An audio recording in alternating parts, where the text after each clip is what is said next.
ఉమ్మడి ఆదిలాబాద్ జిల్లాలో నకిలీ పత్తి విత్తనాల దందా కలకలం రేపుతోంది. 10.5 లక్షల ఎకరాల్లో పత్తి పంట సాగు చేస్తున్నారు. ఏటా ఖరీఫ్లో కోట్ల రూపాయల వ్యాపారం సాగుతోంది.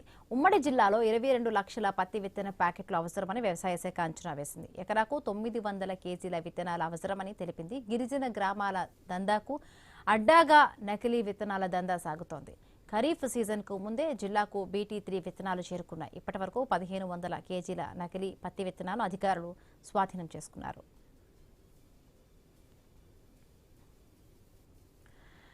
ఉమ్మడి ఆదిలాబాద్ జిల్లాలో నకిలీ పత్తి విత్తనాల దందా కలకలం రేపుతుంది. 10.5 లక్షల ఎకరాల్లో కూడా పత్తి పంట సాగు చేస్తున్నారు. ఏటా కూడా ఖరీఫ్లో కోట్ల రూపాయలకు వ్యాపారం కూడా సాగుతోంది.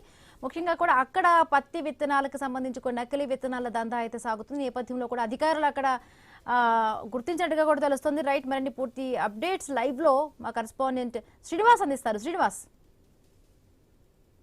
ఉమ్మడి ఆదిలాబాద్ జిల్లా వ్యాప్తంగా నకిలీ పత్తి విత్తనాల దందా అయితే కలకలం అయితే రేపుతుంది. ఇప్పటికే ఇటు అధికారులు జరిపిన సోదాల్లోనైతే ఇటు పికెటింగ్ తో పాటు ఇటు చెక్ పోస్టుల వద్ద కూడా భారీగానైతే పత్తి విత్తనాలు అయితే పట్టుబడ్డ పరిస్థితులు అయితే ఉన్నాయి. ఉమ్మడి ఆదిలాబాద్ జిల్లా వ్యాప్తంగా ఇప్పటికే 1600 కేజీలకు పైచిలకు అయితే నకిలీ పత్తి విత్తనాలను అయితే ఇటు టాస్క్ ఫోర్స్ పోలీసులు రెవెన్యూ అధికారులు కూడా స్వాధీనం చేసుకున్న సిచ్యువేషన్స్ అయితే ఉన్నాయి. ప్రతి ఏడాది కూడా ఉమ్మడి ఆదిలాబాద్ జిల్లా వ్యాప్తంగా 10,50,000 ఎకరాల్లోనైతే ఇటు పత్తి పంటనైతే సాగు చేస్తూ ఉంటారు రైతులు. దాదాపుగా ఇటు 22 లక్షల పత్తి విత్తనాల ప్యాకెట్లు అయితే రైతులకైతే అవసరం పడతాయి. అయితే ఇతర ప్రాంతాల నుంచి వచ్చి ఇక్కడ సెటిల్ అయిన వారు, ఇటు ఆంధ్ర నుంచి వచ్చిన వారు కానీ మహారాష్ట్ర నుంచి వచ్చినటువంటి వారు సెటిలర్సే ఈ దందాలను అయితే పూర్తిగా చేస్తున్న పరిస్థితులు అయితే ఉన్నాయి.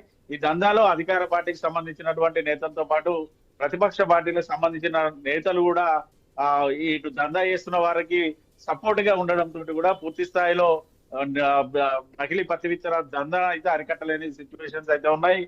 గత కొద్ది రోజులుగా వరుసగా నకిలీ పత్తి విత్తనాలు పట్టుబడుతూ ఉండడంతో అయితే మంచిర్యాల జిల్లా చెన్నూరులో నిన్న ఇటు రెవెన్యూ పోలీసులు వ్యవసాయ శాఖ అధికారుల ఆధ్వర్యంలోనైతే ఫెర్టిలైజర్ షాపుల దుకాణాలతో పాటు గోదాములోనైతే ఇటు సెర్చింగ్ అయితే నిర్వహించారు.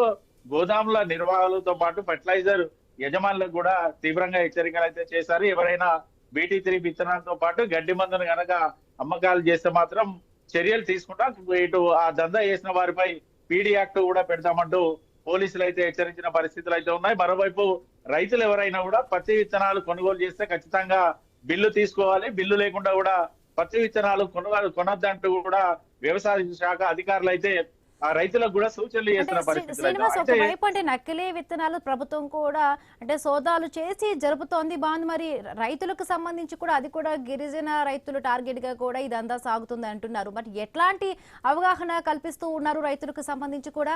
అంటే ఇవి కొనకుండా కూడా ఇవి నకిలీ విత్తనాలు, ఇవి మంచి విత్తనాలు అని రైతులకు తెలిసే విధంగా కూడా ప్రభుత్వం తరపు నుంచి కానీ అధికారులు ఎవరైనా కూడా వాళ్ళకి సహాయంగా కొంత అవగాహన కల్పించే విధంగా కూడా ఏమైనా యాక్షన్స్ తీసుకుంటున్నారా?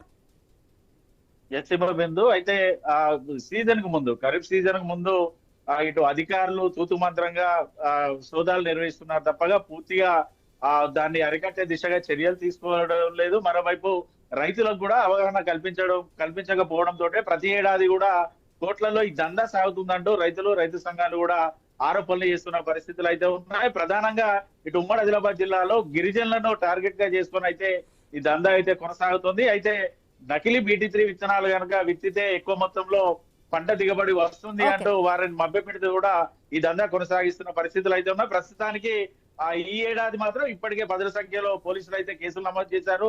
పూర్తి స్థాయిలో నకిలీ విత్తనాల దందా చేస్తున్న వారందరినీ PD యాక్టులు పెట్టాలి అంటూ కూడా రైతు సంఘాలు కోరుతా ఉన్నారు. ఈ ఏడాది నకిలీ విత్తనాల దందా సాగకుండా అరికట్టాలంటూ కూడా కోరుతున్న సిచ్యువేషన్స్ అయితే ఉన్నాయి. Right, thank you Srinivas.